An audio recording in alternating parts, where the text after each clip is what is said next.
It is late. The rain has been falling since midnight, steady and constant, as if the world settled into one long-held breath.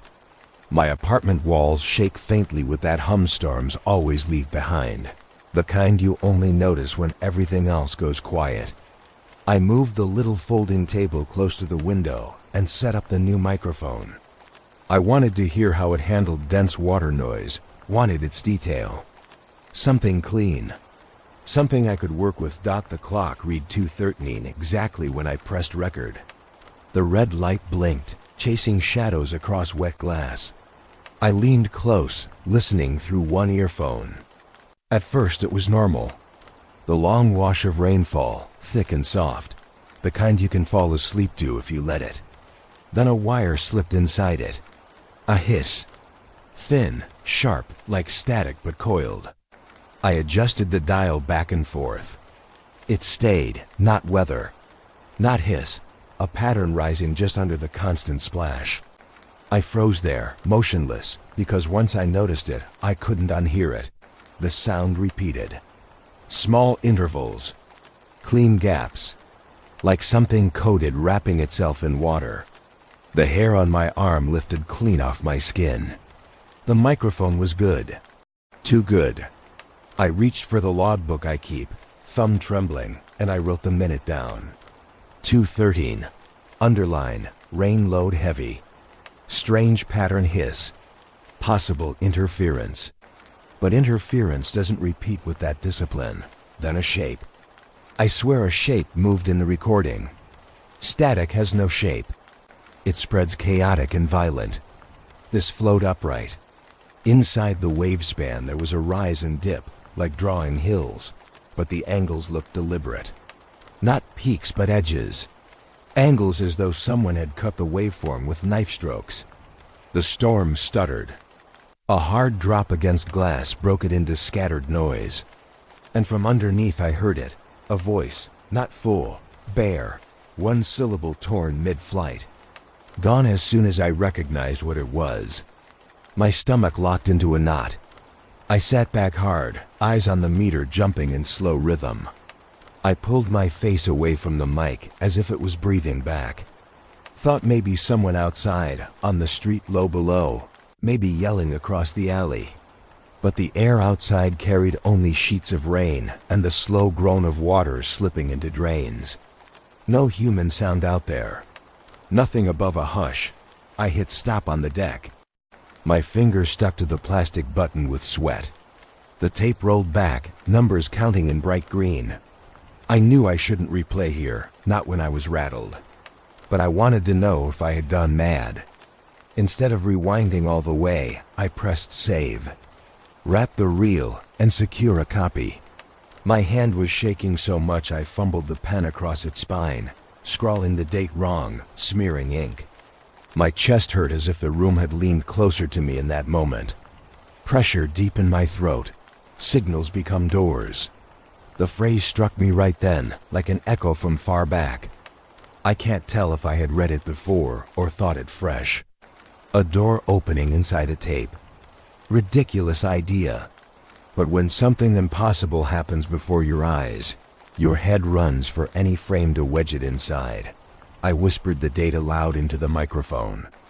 I wanted proof of my own presence stamped in the audio, something that could not be faked or altered without me hearing. I spoke the words again slower, to hear my voice ripple under the storm. My throat dried even with the rain battering hard against the pane. The words slipped smaller than I intended. The storm surged louder, as if to hide them. Another downpour struck, and my low phrase sank inside the violent rush. Buried and gone. The whole sound collapsed into sudden quiet. Hard cut. The rain on the outside still fell. I could hear it in real space, but inside the headphones there was nothing. Dead air. A naked strip of silence so sharp it rang. For 1 second, I thought I had gone deaf. Then the deck clicked on its own, spinning, spooling tape, though no signal played. A haunted machine caught an empty mechanical chore. My jaw trembled as I leaned back, listening. The hum of the building came forward, pipes grating, fridge kicking weak air. The storm outside sounded normal again. But that strip of silence I just heard, it lingered in my chest like it had left a stain. I stared at the recorder, waiting for it to wake. Nothing more came. Just a dull red light blinking on-off. I closed the curtains with quick, fussing hands and tried to breathe. It took 3 tries before my lungs agreed. I wrote down again in the log, sudden mute. No possible weather cause. Felt intentional. I underlined it until the paper nearly tore. It was late. Too late for rational check. I wanted badly to hit play again, but fear locked me. The sense that once I played it, it would never fit back onto plastic, that it would move freely in the room. Instead, I boxed the tape, slid it deep into the bottom drawer where I keep old notes, and I latched it. Maybe I dreamed the syllable. Maybe I imagined the shapes in spectrum. But no dream slices sound clean like that. The apartment stayed heavy, every lamp buzzing faint low frequency. I turned them off, left the window dark. The rain kept pressing its face to the pane. I told myself I would check tomorrow, in daylight, with fresh hands and clear mind. I told myself time and date stamps don't lie. Tape doesn't dream, but I couldn't shake the image. My own sound whispering inside silence. A voice escaping through rainfall like it had chosen me to hear it. I don't know why. But I know one thing. Tomorrow I will check the tape. The room is dark except for the glow of the recorder deck. I set the tape inside, press play, and lean close. At first, it's only rainfall. Softer than I remember. Not the brutal wash from last night. This is thin, distant, like it's been drained through cloth. My gut twists. Recording should capture what was there, but this one feels altered. I close my eyes and listen harder. The hiss climbs. At first random, then steady. A rhythm cuts under the rainfall. A pulse, even spacing. Not wind, not thunder. Something deliberate. A beacon hiding where storm sound should live. I shift the dials, filter the ranges. My ears ache with each adjustment. Then the hiss glows sharp in the monitor. The rain slides to the back, dragged down, until only the pulse speaks. Short, sharp, unnatural gaps. The screen flashes faint color blooms around the frequency peak. Shapes flicker, not curves but hard angles. Like gates opening and slamming shut. One voice cuts through. Small, thin, only once. It speaks a single word, open. Just that. I blink fast, freeze in place. My throat locks. The word is there and not there, stretched thin but undeniable. I stop the tape, then rewind fast back to 2:13. I scan again. The same build, the same hiss rising out. And the same voice, faint, hushed, carrying that impossible word. Open. My hands shake. It's not imagination. It lives on tape. I print the spectrum to paper, black lines bleeding onto white. The gate shape repeats across the page. Thick edges, impossible symmetry. It looks like an instruction. A door cut into noise. I take my mic off, stare at the city through my rain-blurred window. Empty streets below. But the storm isn't thick enough now to mask sound, and still, I heard it louder than the rain outside. I upload the file to a server under an old handle. I bury it inside a folder of sleep tracks labeled Night Rain. A cover. I set it free but hidden. If it spreads, I'll know by the echoes. Within hours, the file bounces back. Not small movement. Dozens, then hundreds of downloads. Some reply straight away. They tell me they hear more in it. They say the voice repeats in background layers I didn't chart. They write descriptions I never said aloud. Dry corridors. Heavy doors slamming shut. A sound like dripping echoing down halls. A dream image built out of noise. One reply chills me. A listener insists they heard wood crack open as the word played. Not distortion, not static, an actual door swinging into their room. They swore they saw light through it. Another says nothing at all came through their speakers, but silence. Yet their cat clawed the wall when the rain file hit 30 seconds in. They send shaky audio of claws dragging long down drywall. The sound like writing. My inbox grows restless. People want answers I cannot give. Some say it soothed them. Others say it froze them awake until dawn. Some beg for the source. I close the page. Through all of it the word stays looped in my head. That one command, open. The deck light flickers so faint, I don't know if it's real. A noise cuts sharp in the apartment. I freeze. A sudden rap twice, against my front door. Knuckles, solid, measured. Rain outside does not cover it. Too close. I hold my mouth closed, heart pounding. The sound waits, pressing. And then nothing. Silence returns, heavy as stone. But I know I'm not alone. Reports come fast, quicker than I expect. By morning my inbox has more than 30 new messages tied to the rain file. I scroll through them, eyes burning from no sleep. Most are strangers. A few use blank emails, no names attached, just raw text. Their words split me in half. They write about dreams. The same dream. Every single one describes long corridors, dripping wet, pale lights overhead. Some say tile floors. Others insist the floor is concrete, uneven, shin-deep in cold water. They all describe the smell, metallic, like rust and stone mixed with rain soaked through for years. Details line up across people on opposite corners of the world. They could not have coordinated. My stomach turns. One person tells me they woke to find their bedsheets damp after hearing the file. Another swears they heard low sobbing behind each door in the dream hallway. Small touches, but identical. More than chance. I grab my log and write every timestamp they list. I run playback again, slower this time. At 12 minutes and 18 seconds, the hiss thickens, pressing harder into the track, building a wall. Behind it, faint echoes scrape through. Words buried there, not just one. I catch fragments, half consonants, half vowels. Impossible to align, until suddenly the same syllable emerges. The same single word as before. Open. The fact it repeats shreds the idea of coincidence. Repetition means intent. I print new spectra, tape the sheets along my wall. Overlays of the rain hiss build patterns. Curves align. Black edges cut straight across like diagrams, thickening into outlines. They look like door frames drawn by invisible engineers. Signals become doors. The phrase makes more sense every hour. In the middle of this flooding confusion, a new message arrives. Not like the others. This one encrypted. Text is sharp, clipped. They call themselves an insider. No name, no affiliation. Only a warning. Government systems flagged my file the moment it spread beyond 10 shares. Too clean to be random.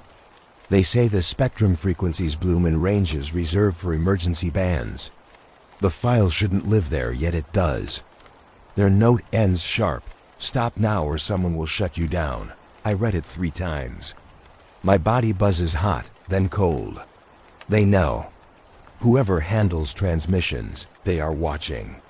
Silence in official channels, but quiet surveillance grows loud in my gut. Outside, the sky shows no storm. Forecasts had cleared, but I hear a growing wash against the roof. Rain again, heavy, too heavy for clear skies. The glass shines with running water. I check radar maps. Nothing shows, no cloud cover, no fronts, empty blue. It is not on the record. Yet the rain pounds. I set a second recorder on my table. Fresh tape, fresh label. As soon as it clicks into place, it hums. A low vibration climbs out, not even waiting for rain to hit. I lean close. My breath fogs plastic. And beneath the hum, I hear it. Slow breathing, drawn between heartbeats. Not mine, wrong tempo. Wrong tone. It swells when I speak aloud, then pulls back shy when I fall still. Like someone testing the gap in conversation. I press my palm to the recorder. It feels warm, hotter than it should. I want to yank the plug, but I can't. The need to prove outweighs the fear. I sit there, fingers shaking, listening to a storm that should not exist, that no map admits. My pen scratches down notes as careful as scripture. 2:13 last night felt like chance. Now it feels like a design. Interference is not the right word anymore. This isn't noise. It's intrusion. I glance at the wall of spectra, rows of black gates lined like tiny hallways. They glance back at me, ugly and undeniable. Memory, grief, sound all blurred. The pattern builds without my consent. Sleep refuses me. My eyes ache raw, lids hanging. I cannot close them, not now. The breathing continues soft on the tape, filling the room with presence. I pack a second recorder in my bag, strap on heavy boots. I write one line in the log. I can't sleep. Then I shut the book clean. I took the train south. The ride was empty, silent except for the rattle of metal joints. I carried only my recorder bag and a notebook. Destination: the old station by the river. It closed 20 years ago after a storm surge drowned the lower levels. They never reopened it. Flood damage sealed in mildew and mud. The city paper said the cost to clear it wasn't worth the ridership. That was the official story. When I reached the gate, the chain link sagged as if others had forced their way in before me. I crawled through, knees scraping gravel, heart catching every creak. Inside smelled of rust and wet brick. The stairwell down still shimmered with algae. Watermarks climbed midway up the wall, a line drawn by the storm that ended its use. I set up my microphone, plugged the headphones in, and pressed record. Instant hiss. A roar layered beneath rain, though no rain should echo in a space choked with mildew. My breath sped short. The hiss swelled into rhythm, thunder without a storm, like pressure trapped in the walls fighting for way out. Then the layer shifted. Words bled into the signal. Not clear ones. Faint voices. Men, women, both. Whispers stitched on top of each other. At first I thought it was strangers. A chorus spewed into dissonance. But then my heart broke, because one of the voices tangled in the noise was hers. My sister. Gone 10 years, gone and buried. Voice carried back in glitching fragments. She said words I knew, short phrases cut from memory. Not public. Not recorded anywhere. Only ours. I staggered against a wall as if the station itself had struck me. I wanted to rip the headset off, to flee, but I stayed. Because once you hear the dead whispering through static, you can't walk away. You have to know how. You have to know why dot signals become doors. I thought it again. This wasn't a metaphor anymore. She spoke as if through a door only I could open. My logical side said tricks, random scraps aligning by chance. But memory doesn't lie when you know its texture. I sobbed quietly, breath catching into the mic. A sudden spike in frequency almost deafened me. The waveform jumped higher than my filters could guard. A different voice rose, stretched across bandwidths impossible for human lungs. It came metallic, stretched thin like rubber band steel. One phrase, low and hungry. Come closer. The tape locked. The reels stopped on their own. I pressed the button again and again. No give. The recorder refused, but the signal carried on, no device to feed it. The hum bled into the room itself. I clutched my chest and swore the walls pulsed. I packed fast but left the mic wired. I couldn't stop gathering. The air itself had become archive. The silence following was worse than the noise, like breath drawn from the space. When I stepped back into light, night rain had started above. Not heavy, just slow drops striking pavement. But every hit sang inside my ears, as if words waited under each one. I knew then the recordings weren't stuck on tape stock. They migrated. Whatever lived in sound wanted me out of silence, wanted me deep inside its corridors. The tape remained frozen when I checked. On the counter, the reels sat limp. Yet the red light stayed blinking, and still in my head, that warping phrase churned and repeated. Come closer. The basement smelled like mold and dust. I had to push a swollen wooden door inward with my shoulder until it gave. Old fluorescent bulbs buzzed along the ceiling, their light weak, uneven. What stretched in front of me looked less like storage and more like burial. Rusted racks of cardboard boxes sagged against each other. Labels had been blacked out with thick marker. Whole shelves marked therapy.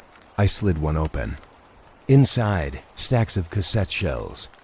Clear plastic, no writing, no dates. My fingers shook as I chose one and fed it into my deck.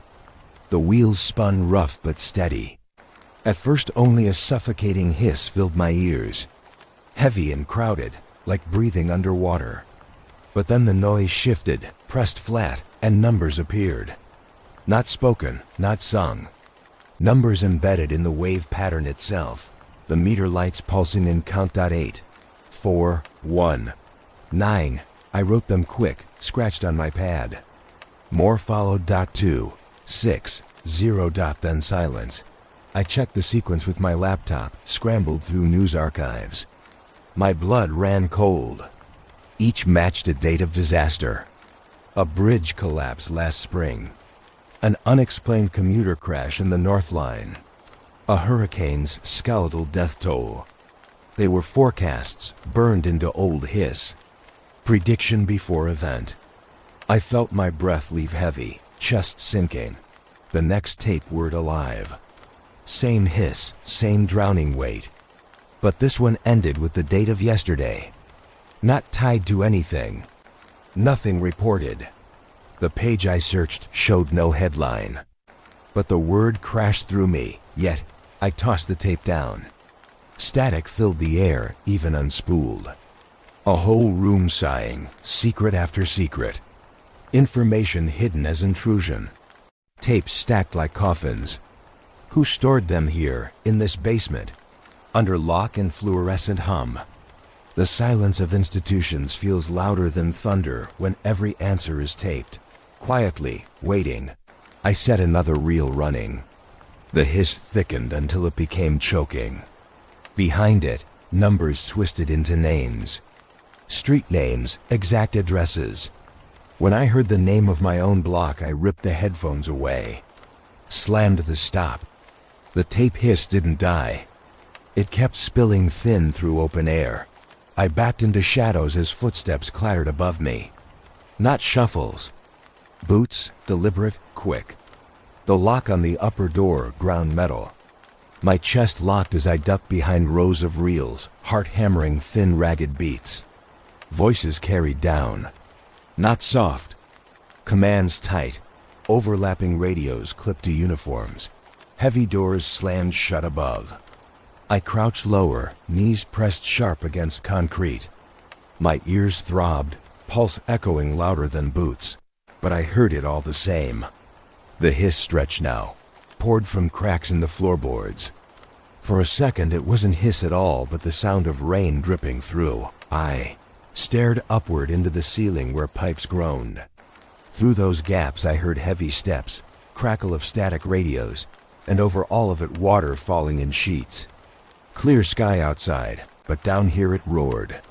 The sound filled the basement until my own breath went thin, and then I knew they were searching for me. The tower rose black against a flat sky.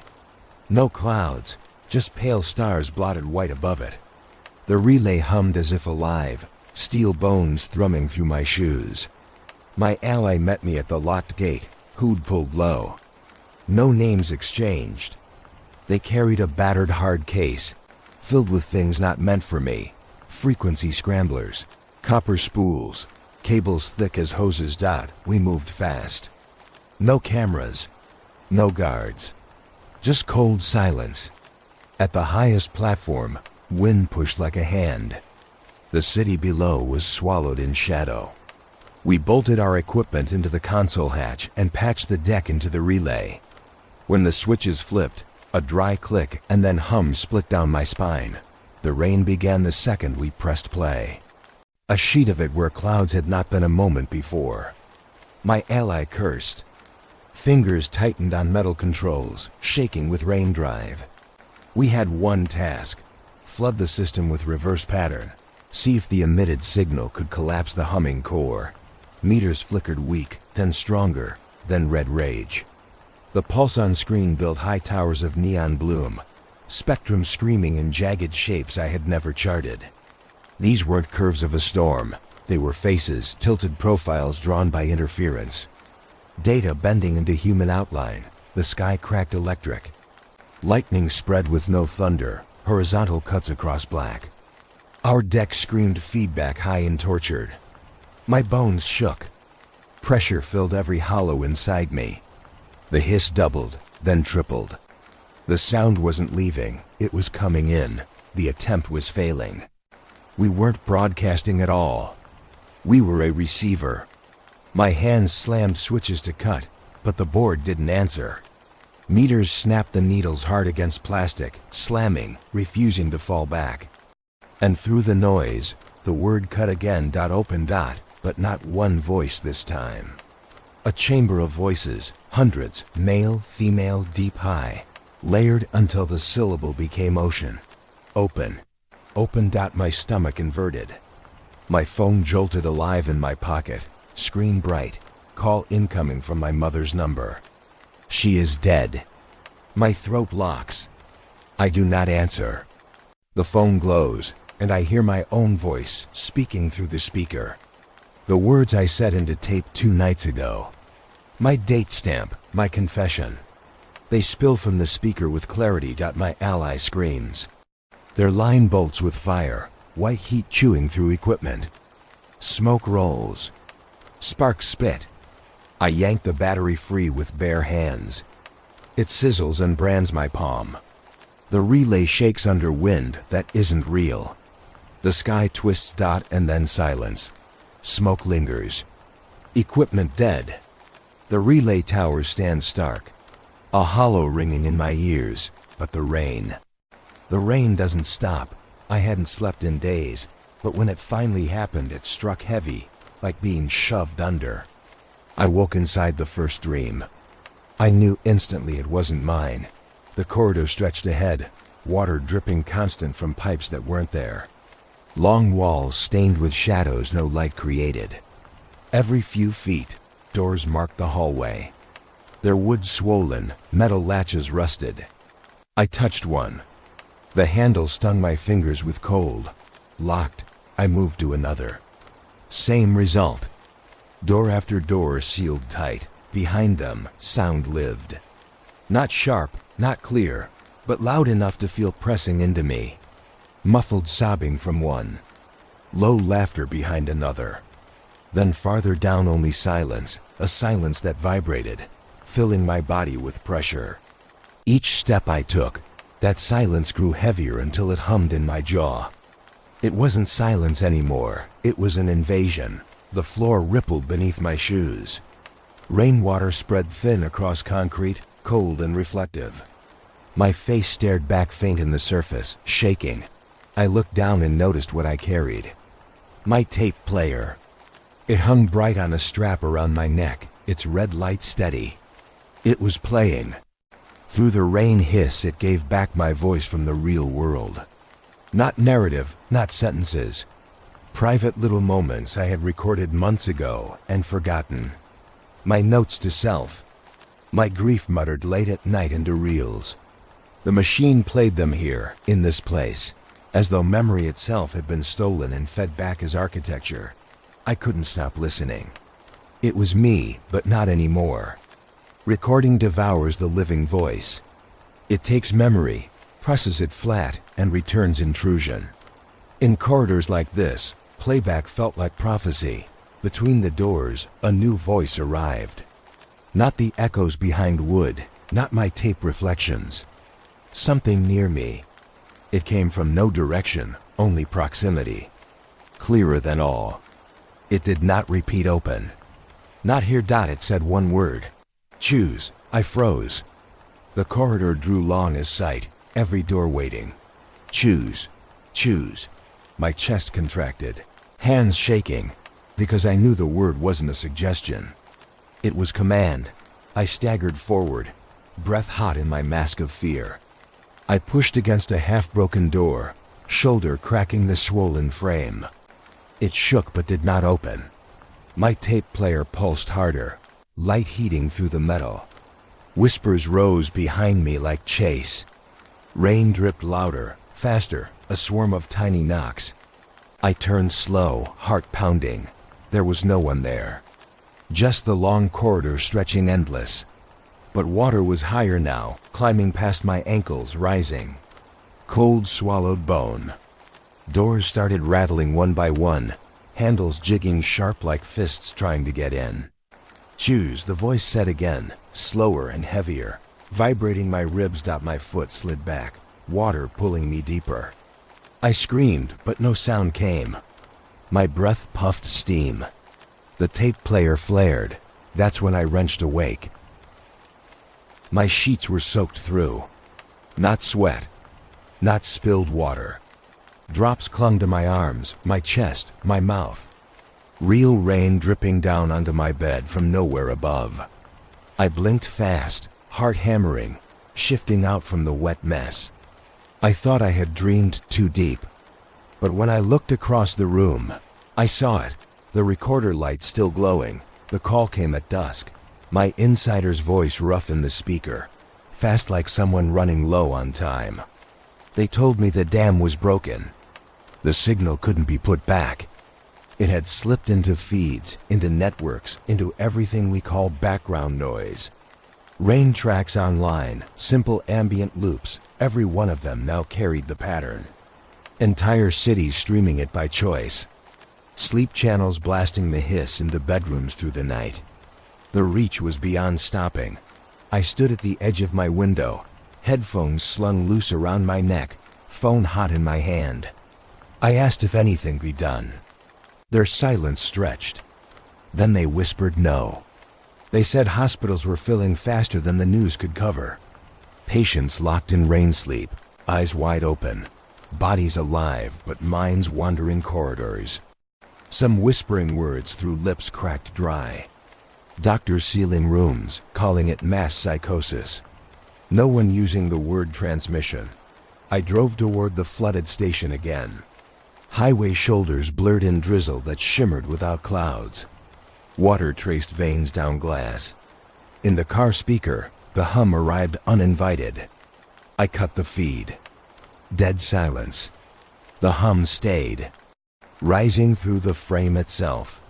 It carried a shape inside, one that rippled like breath. By midnight, I reached the old station. The chains were gone. Gates ripped wide. Mud pressed fresh under my shoes. I walked down the stairs, clenching the recorder like a knife. A noise hit me straight from the low dark. Not rain, not hiss. This was something heavier. A wall of sound, thick, roaring, like a waterfall taped over until it became pure static. I forced myself closer. Inside the arch chamber stood it, a wall of gray bloom, spectrum pulsing in slow rhythmic waves. The flood of noise wasn't empty. Shapes bent inside it like shadows moving behind cloth. Wide outlines, tall. As I stepped closer, the recorder screamed, its red light burning as if my chest were on fire. My ears tore with pressure, the tape whirling frantic, meters blacking out from overload. And behind the storm I heard it once more. Not whisper, not faint. Clearer than my own thoughts. The words stretched out slow until it seemed to quake the air. Open. Its sound lengthened. Thousands of voices all at once, each dragged slow over seconds, braided into eternity. My skin rippled as if touched. My vision warped tall behind wet lashes. The floor slicked under me, corridors forming in sound itself. Doors rumbling, their locks bending inward. Bolts sliding as walls shook. I raised the recorder, but the deck nearly burned through my palm. I staggered forward, one step too close. The gate of sound widened, an impossible mouth tearing open in the underground. The term hit me again, signals become doors, and standing there, I understood this was not metaphor. A door had already opened. Something waited on the far side. I sleep at last. Not gently. Sleep drags me. My body gone slack, but my head burning, as if pulled under the surface of black water. And then the corridor appears. It feels real from the first step. Dripping concrete stretched without end. The sound of rain falling, but no sky above to supply it. The air stinks of mold and iron. Doors line both walls. Heavy, swollen with water, paint peeling from wood. Every door is closed. Every door locked. Handles cold to the touch. I press one. My shoulder heaves against it. No give. Behind the panel I hear laughter, faint but wrong, slowed down like old tape warble. I move to the next. Sobbing. Shallow repeated. A woman's rhythm looping over itself like scratched vinyl. Farther down another door offers no sound at all. Silence thicker than noise. Silence that bleeds tension into my ear and jaw. The pressure makes me dizzy. The corridor bends though, I don't remember walking an angle. The water shifts under me. Shallow at first, then deep enough to slosh against my shins. My shoes heavy with soaked fabric. I keep going, and then I notice it. The thing hung around my neck. My recorder. Strapped close like a pendant. Its red light burns steady, untouched by water. Hiss pours from inside its body. But not ordinary hiss. My own voice whines back into my ears. Words I spoke months ago into darkness. Confessions I had left on spools, as if no one would hear. Grief muttered late at night. My regrets wrapped into fragments. They play here like memory bent into artifact. I freeze as I realize each door rattling behind me syncs with my voice, as if playback itself shakes the locks. Signals become doors. The phrase repeats in my skull. What has been recorded cannot remain contained. Information opens. It intrudes. The sound changes. Not my voice now. Something else. A new voice that does not echo from doors or reels. This one presses against my skull directly. It is close. It is here. It says a word. Not open. It says, choose. The tape light flares hot enough to burn my chest through cotton. All the doors begin to knock at once. Handles jolt. Wood splinters. The sound of iron bolts straining echoes like thunder. The water rises higher, rushing cold past my knees now. My entire body shakes. Choose. The voice repeats again. Slower. Heavier. A bell toll inside my bones. I stumble to one panel already split with rot, its bottom edge fractured. I push with all I have. The wood groans like a scream. Water pushes from the crack as if the door itself is holding back flood. I reel away. Pulse hammering, lungs raw, the knocking stops. A silence drops, deafening, heavy. The voice fades with it, but the pressure remains. I back away, dripping from head to toe, gasping steady. The water around my body hisses as if it whispers my name. My recorder glares red, molten heat against me, and when I wrench awake, breath tearing, I realize my sheets are soaked. Rainwater cold as stone pools across my bed. Drops hang from my hair, my arms, the floorboards around me. And beneath the lamp, on the desk across the room. My recorder still glows. It began with engineers online. A small thread, hidden deep. They claimed the rain track I leaked held something buried under hiss. Not the beacons I had charted. Something lower. A hum beneath hearing, running too long for silence to hide. Subsonic, they called it the ghost floor. I hunted fragments. Old municipal reports from the 90s, stored on microfilm. Families in river towns complaining of headaches that never left. Mothers filing noise complaints, hearing a tone at night that inspectors swore didn't exist. Men stumbling out of bed from vertigo, swearing the ground shifted sideways while the air stayed still. The foyer scraps showed dozens of files marked earthquake, non-event. Hospitals had logged seizures, faint collapses of schoolchildren mid-class, not tied to quakes, blamed on environmental stress. None of the papers connected it, but on spectrum plots I dragged from scanned weather disks the contour matched. A flat, mean tone scraping the bottom. I pressed replay on my own version. I had recorded rain only a week ago, but through new software, the hum bled out. It glided low and patient, dragging slow beneath the storm like a predator cruising. I leaned into my headphones. The room moved. Not the desk. Not structure. The air inside my chest wobbled as though ribs were strings pulled tight and plucked hard. My stomach lurched. The lights above me dimmed, then surged out. The waveform printed on screen widened until it no longer looked like audio. Rectangular bands stacked inside each other, a door nested inside its own reflection. I blinked fast, the vision swimming. My teeth ached, vibrations deep in the bone. I cut the signal sharp, ripping my cable free. The hum pressed on anyway, unshaken by disconnection.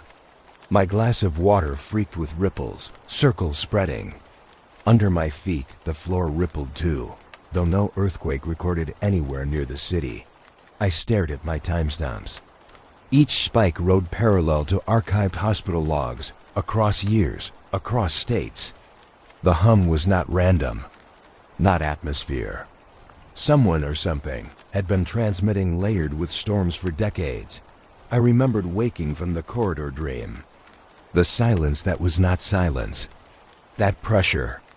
This was the same force, but constant. Maybe those corridors weren't dreams at all. Maybe they were structures carved by tones into memory itself. Signals become doors, the phrase said. Doors become rooms. Rooms become prisons. I felt nausea wrap my throat. The red light of my recorder blinked on where it had no power. It switched itself alive. I heard it whisper as though to bait me closer. I edged a hand toward the mic. My ears filled with glass shiver, like a crystal goblet rung loud. The walls pulsed outward. Then came the realization gripping like cold steel. It wasn't the floor moving. The ground stayed fixed, firm. It was the air itself, stretching, bending open. I met them in a warehouse on the edge of the city. Bare bulbs swayed above, their lights sinking across sheet metal and concrete. They had been expecting me. No greeting, no handshake. Just a glance that weighed heavy before they pointed toward their setup.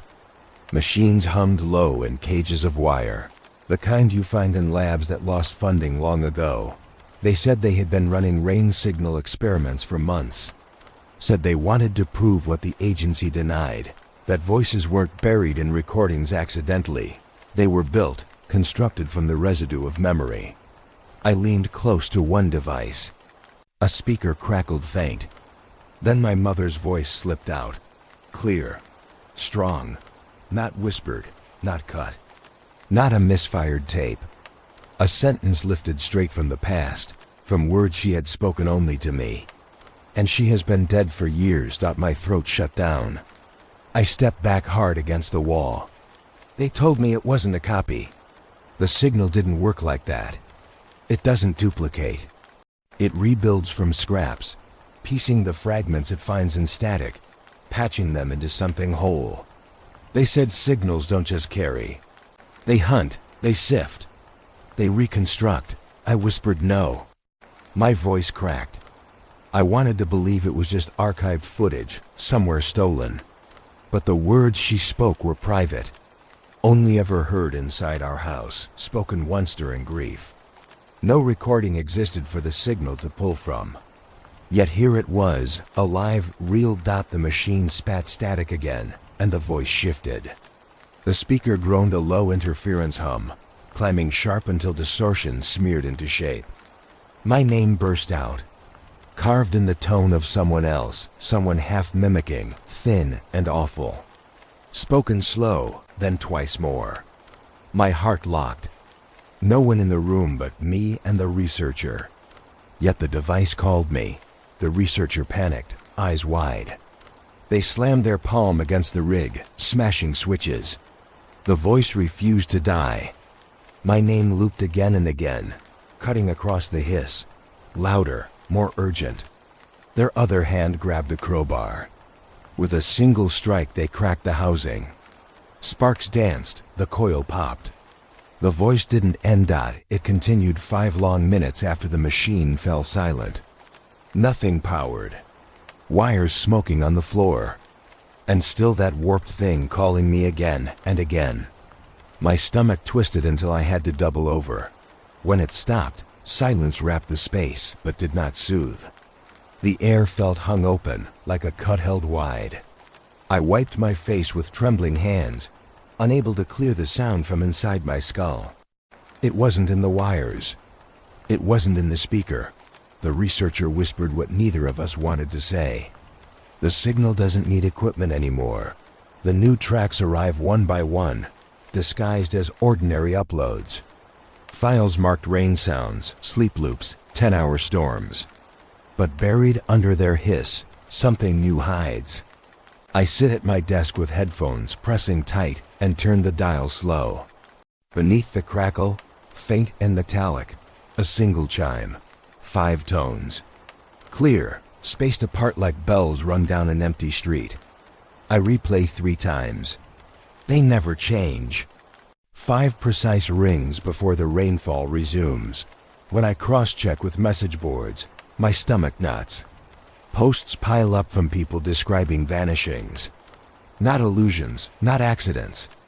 Neighbors who stood in the night rain, then gone the next minute.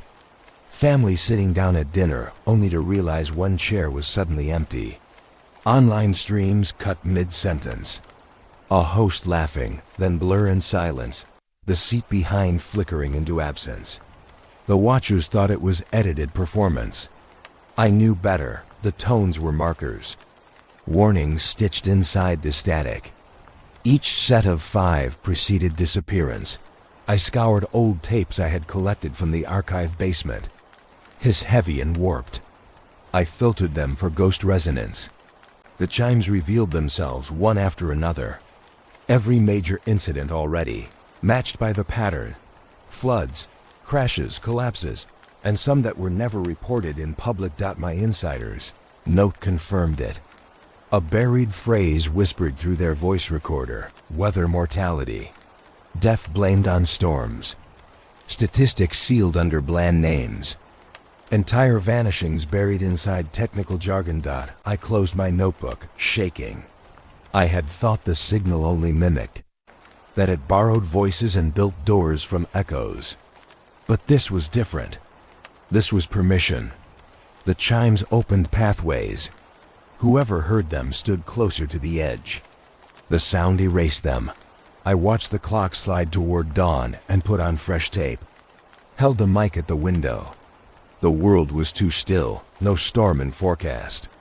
Yet the headphones caught rainfall anyway, soft as lullaby. I listened harder. My hands clenched.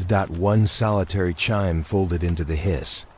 Clear, soft, like a single note struck from metal. It struck once. And then the tape hissed long and hollow, waiting for the next. The streets were flooded again, though no clouds hid the moon. Water lapped at storefronts and phone poles, despite forecasts showing nothing overhead. The air was calm, the sky clear. Yet ankle-deep currents pushed down the avenue, carrying scraps of leaf and paper like offerings. I waded through with my recorder in hand. Every ripple returned as sound. The water wasn't quiet. It whispered. Not like voices caught in metal pipes, not like wind. Actual whispers layered thin. Each step stirred another. They rose together until I realized the patterns matched older reels. Rain tape fragments replayed inside the liquid itself. I crouched low, mic brushing the surface. My ears caught words that weren't meant to be public. Snips from confessions I thought I had destroyed. Scraps of my own grief spat back at me. Recording recycled into element. Every step forward became intrusion. Each splash broadcasting hidden aches into night air. A car passed slow, tires cutting tide. Its headlights fogged across the dark water. Inside, 4 figures sat rigid. Not dripping, not moving. Their mouths worked, but the glass sealed their words. Expressions lifted wrong, as if practiced. Static hiss fluttered from their exhaust with every tremor of the engine. The car rolled out of sight, vanishing into black. I checked the recorder meter. It surged higher with every step until it peeled sharp, like a Geiger counter struck alive. The water was charged with memory more than element. My heart climbed. Wasn't rain anymore. This was playback. The whole town caught in one long audio loop. Replay replacing reality. Around me the water deepened at impossible pace. One street lamp to the next, shin rising to knee to thigh. In each direction, windows hung open like mouths feeding static breath to the flood. An electrical sign buzzed out, then shrieked a ripple through the current. For seconds, the whispers grew louder than my own thoughts. I spun circles within the flow, panicked, shouting names without choosing them. Echo came back not as echo but clear response. Voices stuck inside liquid replied full. People I knew. People gone. Their lines circling me, arguing across time as if the water were an archive spooling infinite tapes all at once. I ran for higher ground, panicking, my coat heavy with soaking burden. Keys slipped from my pocket into the stream. The whispers swallowed them fast. I stopped short as the surface began to smooth. Ripples pulled straight. The current aligned itself not wild, but pushing deliberate. A tide drawing back its curtain.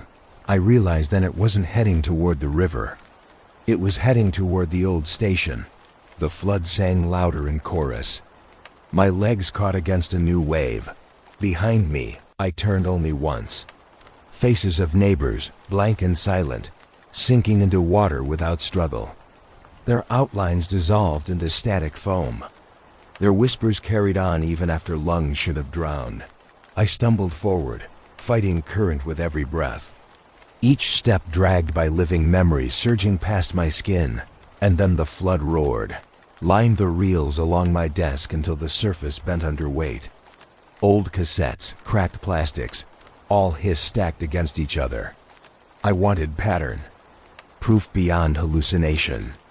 My insider had said corridors weren't just metaphor, they might be real, mapped into the very spectrum. I replayed the tapes one after the other, letting the hiss roll down the line. When I slowed the speed, something strange emerged. Every noise began to overlap, lacing itself forward with unnatural order. The staircase of sound folded into place like bricks.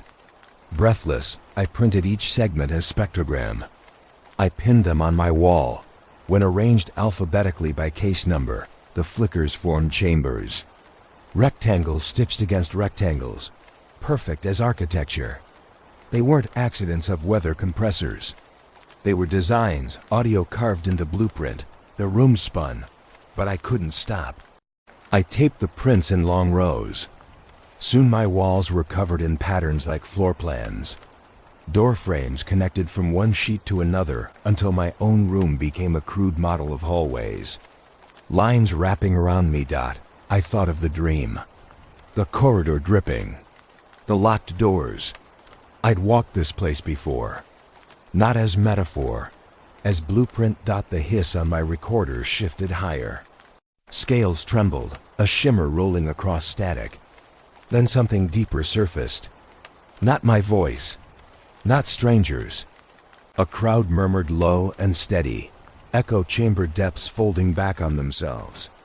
The words came slurred but harmonic. I leaned closer. The phrase at last became clear. You built this.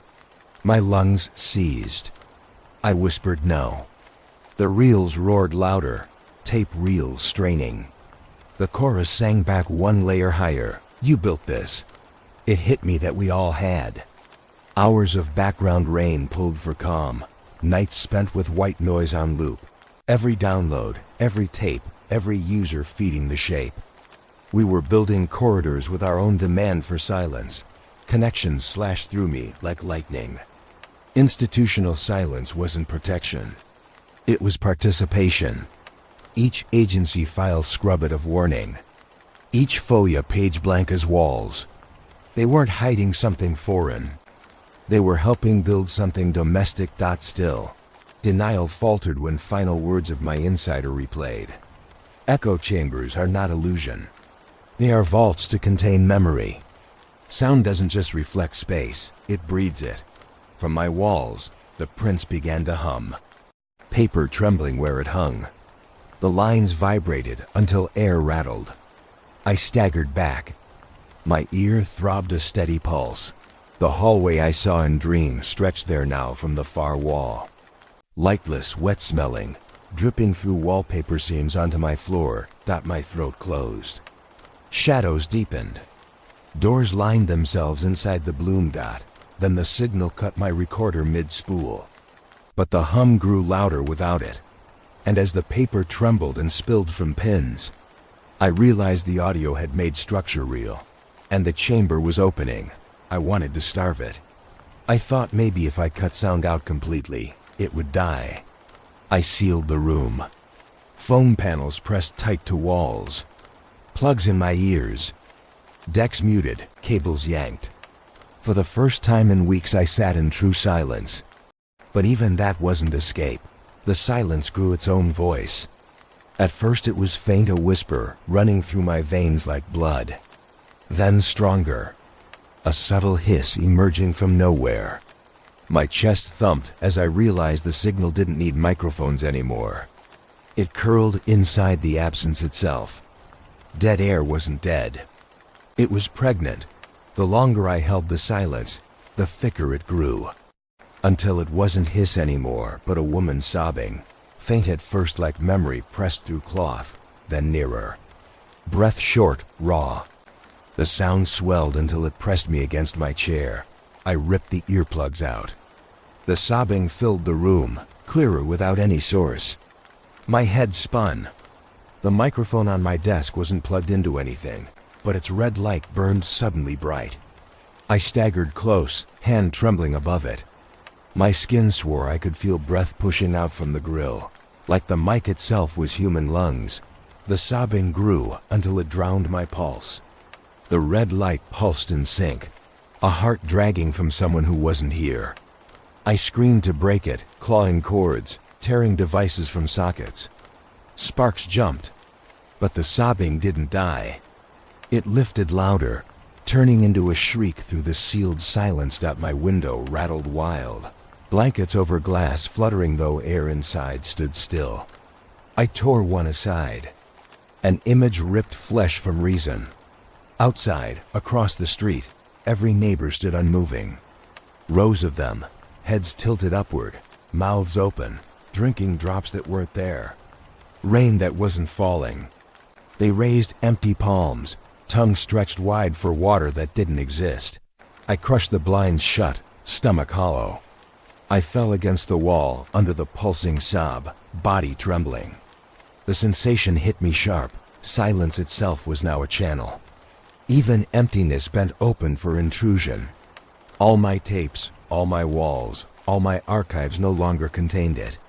The absence instead fed it, gave it ground to breed. I pressed both hands to my ears hard, whispering my sister's name for comfort. The whisper cracked, failing me. And then the sobs snapped silent. The room dropped flat.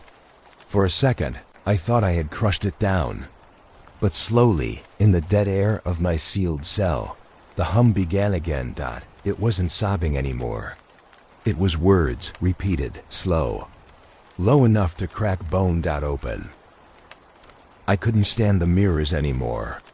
Last night I caught my reflection lagging. A second too late, lips moving slower than mine. Behind it, rain wept down glass where no water touched it. I smashed the largest mirror with a chair. The frame split, shards scattering across the floor, but the glass didn't shatter clean. Each shard caught a different image, not of me, not of the room. My breath fogged as I bent over them. In one, a blurry corridor stretched long into darkness. Doors lining both sides, rusted and damp. Another shard opened into a view of water, inching along a hallway floor, rippling in time with my heart. My knees pressed tight against tiles, yet what I saw in broken glass was not here. Each fragment was doorway, knocking rose faint from inside the slivers. Metallic, distant, echoing. 3 knocks, a pause, 3 again, like code repeating in white space. I staggered up, covering the shards with cardboard. It didn't stop the sound. I thought shutting blinds might help. I hung blankets over every window, sealing daylight out. Still, when I checked my phone for time, the black screen washed faint silver with rain stripes. Not glare or dust. Raindrops beating in low resolution, sliding downward pixel by pixel. My jaw numbed. The reflection even spread into glass I hadn't thought about. Picture frames, the oven door, fragments on the floor. Each one pooling rain behind it, the knocking grew louder where glass collected. It moved closer, the beat rattling thin like fists against iron doors. It matched perfectly with sound recorded in my tapes from weeks ago, the corridor dream. Doors shaking as if something pressed to break through. I pressed my palms against my eyes, whispering it couldn't be real, couldn't extend out. But reflections had already become weak points, frames eaten thin. Sound migrating to sight. The wave no longer tied to microphones. I flinched as one shard quivered, rain stripes bending from within the sliver. Deep light opening across it, the recorder clicked on, battery long dead. Red light hissed through my shirt pocket. My ears filled with a split-tone screech. The spectrum warbled into bloom, thick light distortions painted across my vision. For a second I saw my room split wide, as though doors stacked one against another. Each pane of glass a lock. Each knock a key turning inward. If mirrors become doors, then I am surrounded. My body fell rigid. My phone lit with 100 missed calls, all blank numbers, all ringing at once. The knocking swelled, trailing through every shard scattered in my room until they rattled against the floor like teeth. And then sharp. One knock came from the window across the room. From the other side of the glass dot, it happened at 2 in the morning. My deck powered on without touch, reels spinning steady as if someone pressed play while I slept. A light spread through the room, soft but demanding, pulling me upright from my chair. The tape rolled rough, full of scratches, then opened with laughter. I froze hearing it. My siblings' laugh. Not faint, not distorted, full, sharp enough to pierce years of silence. For a moment, I forgot to breathe. Time broke open, and I was small again, sitting cross-legged at the foot of their bed. Then my friend's voice cut through, another name long gone from this world, laughing the way I had heard before an accident that ended everything. The spool looped fragments, little lives I had carried alone. Memories resurrected like they were recordings filed somewhere else. I wanted to believe this was miracle. I wanted to sink into it. But it collapsed too fast. The laughter clipped short, chopped mid-breath. One by one, the voices strangled into hiss. Then the hiss grew wet, guttural static pouring into the room like drowning. My ears screamed. My hands clamped against my head. It didn't stop. I leaned closer to the spectrogram on my screen. The noise wasn't random. Patterns cut inside every block. Shapes skeletal, etched as diagrams. Human outlines carved into static scatter. Their faces warped wide into absence. Then came words, collapsing of all others, one at a time. Grief weaponized into intrusion. "Do you remember?" The hiss asked. "Do you remember?" It repeated until I felt each syllable throb like a nail hammered through my skull. I reached for the deck to kill the line, but it struck me back with a pulse. A violent push of air, like a speaker cone slamming into ribcage. My stomach lurched, my spine burned. The room filled with raw pressure. It ended brutal, vaporized in a snap. The static cut. The reels stopped. My ears rang hollow through the silence that bled after. For a breath I thought it was done. I pulled back, trembling, but then the machine stuttered awake again with one last whisper. It wasn't them anymore. It was me. My own voice poured from the tape, but not in any order I remembered. It formed a phrase I never said in front of any device, never spoke aloud in this world. The voice carried me perfectly, my tone etched exact, whispering into darkness. Help me open. I staggered backward, throat raw, hands shaking. I knew instantly it wasn't playback of what I had been. It was prophecy for what I might become. And across the deck, the reels spun faster, as if someone else had just pressed record. Days passed in a blur. My inbox stayed silent. Calls unreturned. I thought maybe my insider had cut ties for good, until an encrypted file arrived in the dead hour between night and morning. The subject line was blank. No sender.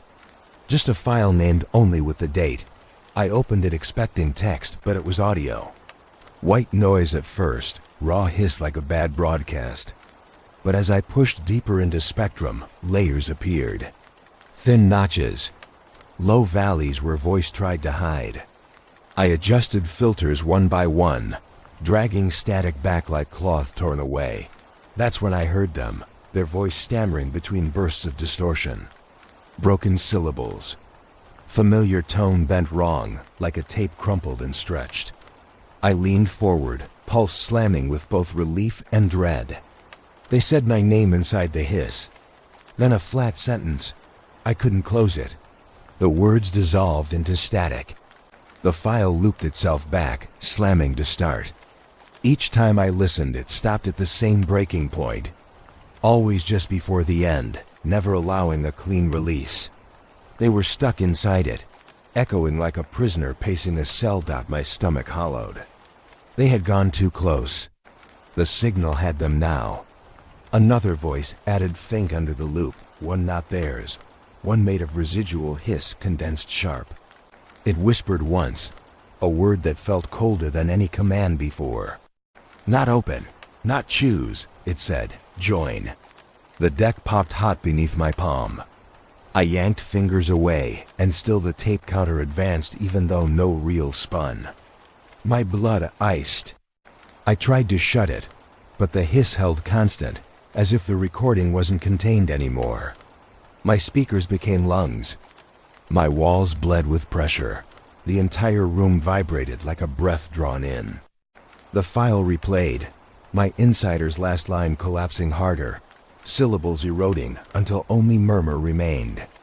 Each pass through the loop sounded less human. I knew what it meant. Silence had consumed them. Silence now fed itself through me. And in the final loop, their voice broke one last time, but the tone was not warning anymore. It was invitation. Sleep didn't come gently. It dragged me under. No drifting. No fade. One blink and I was inside again, water climbing my body. The corridor stretched endless ahead, doors warped by damp, hinges groaning with each breath of the space. This time the hall was half submerged. Cold flooded past my waist, pulling hard. The surface reflected fractured lights, bending with each ripple. The ceiling buzzed faint like power hidden behind stone. I could taste metal on the air.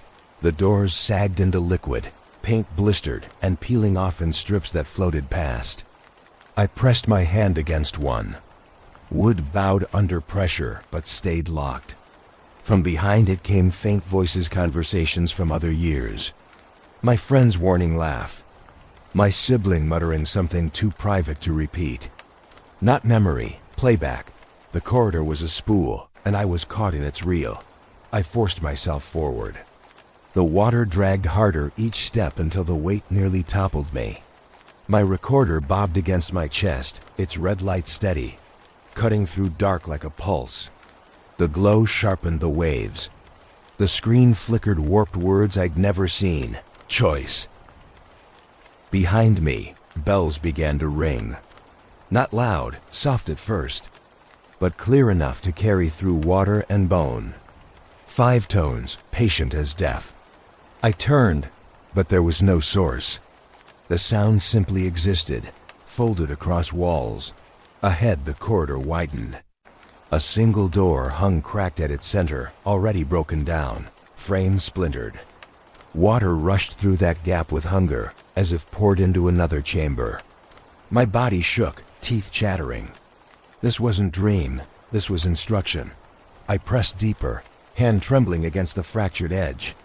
I shoved hard. Rust shrieked, the broken frame gave, and I staggered inside. A new room waited. Its walls rose high, covered top to bottom in cassette reels stacked like tiles. Spools spun in unison, though no deck ran them. Plastic snapped and cracked as reels shed strips of tape that rained down like black water. They fell across my shoulders, wrapped against my legs, sliding heavy like chains. Voices spilled from every reel at once. Thousands. Screams stacked atop whispers. Sobs guttural, laughter cracked. Each voice mine. Every word I'd spoken into tape since the beginning. Hours of my breath collapsed into chorus. I screamed for it to stop, but the sound wove thicker with my own cry. Folding it back, replaying it louder, layering it into structure. My scream locked into the room forever, even as my lungs emptied. Then silence. The reels froze all at once, and the rain of tape ended. The chamber held its breath. Knocking began. Not one door, not one wall, knocking from every side at once. Radios burned alive all at once. Every band, every dial. Phones erupted in trembling static, screens buzzing with cracks of light that bent around numbers. The whole city hummed like it was one enormous shell held at my ear. I stepped outside, and the sky was still clear. No storm, no clouds. Yet rain fell anyway, constant, merciless. Droplets sharp as needles, stitching the streets into one spreading ocean. Hospitals had already abandoned their wards. Reports trickled across hidden boards before every network drowned. People lay in their beds, untouched for days. Eyes half open, lips moving with words no nurse could recognize. Some bodies twitched, some lay still. All breathing. None waking. Families locked outside glass doors, while doctors whispered codes into headsets that could never reach broadcast. The hum had grown into atmosphere itself. Like oxygen. Every hollow carried it. My neighbor slipped in front of me as I walked. Their mouth moved, repeating syllables I could not hear. Their body dissolved into mist before they reached the corner. I didn't even stop. I couldn't risk stopping anymore. I drove straight south, toward the river. Toward the station. My chest felt like it was splitting down the center with pressure. The recorder on my lap glared red, brighter than it had ever been. Hot to the touch. The signal inside no longer hissed thin lines. It screamed steady. A word flattened into eternity, open, drawn out, until it ceased being speech and became weather. Roads lost their edges as water poured across them. The tires cut like knives through dark mirrors. Shapes glowed faint ahead of me in each pool. Faces bending, doors forming. By midnight, I reached the gate. Or what was left. Chains dangled loose, no lock. The flood had dragged the fence down flat. I walked through what was left of entrance stairs, shoes cracking against mud and soaking memory. Inside, where once there had been only mildew, now light swelled. A wall of gray spectrum rose like storm clouds condensed into surface, alive with shifting lines that surged and folded. The noise here was complete. A waterfall made of hiss, a roar of static flooding my body with sound I could taste. Each pulse lashed the air into angle. The bloom inside the spectrum carved itself wider. It wasn't random. It was geometry, perfect. Rectangles of snow that built into threshold. A door. I lifted the recorder thinking I could capture it. It burned almost through my palm. I cried out, but the scream only fed harder, spiraling into the wall until my own voice repeated there, one layer among thousands. Every sound I had made was waiting in this place, pinned into its frame. The corridor formed beyond. Doors in long succession, groaning, bolts dragging free. Locks shuddered and gave in. An entire building of sound stripped its locks open at once. Metal screamed. A chamber exhaled. The glow brightened and I saw water crawl upward into the air, droplets hanging like beads, held by the tone alone. The door ahead yawned, widening, walls bending into black dot. The hum cracked higher and higher, a pitch beyond measure that split vision into shards. My skull shook as though death was a gap too narrow to squeeze through, but the words still roared, carried by every voice, mine among them. One long stretched command, tunneling into eternity. Open. I screamed back and stepped forward.